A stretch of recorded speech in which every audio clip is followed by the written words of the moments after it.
మోకాళ్ళ నొప్పులండి విపరీతంగా ఉంటాయి. ఇప్పుడిప్పుడే వస్తున్న వాళ్ళు, ఆ ఫీల్ తెలుస్తున్న వాళ్ళు కొంతమంది ఉంటే, కొన్నేళ్లుగా బాధపడుతున్న వాళ్ళు ఉంటారు. వీళ్ళకి అసలు ఏవే ఆప్షన్స్ ఉన్నాయి? తగ్గించుకునే మార్గాలు ఏమైనా ఉన్నాయా అసలు? మోకాళ్ళ నొప్పులు వయసు రీత్యా వచ్చేదండి అది.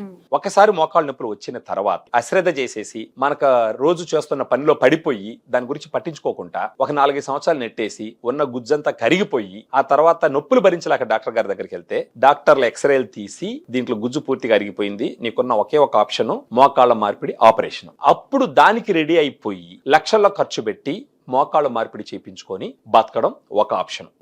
సెకండ్ ఆప్షన్, మోకాళ్ళల్లో ఇంజెక్షన్ వేస్తాము, గుజ్జు పెట్టిస్తామని చెప్పేసి చాలా మంది మాట్లాడుతుంటారు. ఆ మోకాళ్ళల్లో గుచ్చినప్పుడు గుజ్జు పెట్టేటటువంటి ఎవిడెన్స్ అంత గ్రేట్ గా లేదు సైంటిఫిక్ లిటరేచర్ ప్రకారం. అది పర్మనెంట్ సొల్యూషన్ అయితే కాదు.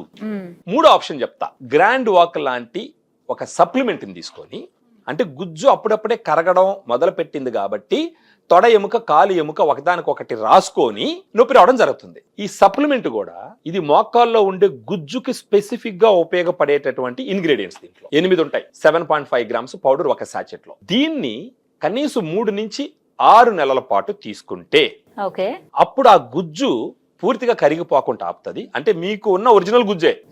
ఆ తర్వాత నొప్పులు తగ్గుతాయి, పెరుగుతుంది. ఆపరేషన్ చేసుకోవాల్సిన అవసరం కొన్ని సంవత్సరాల పాటు ఉండదని ఎవిడెన్సెస్ చెప్తున్నాయి.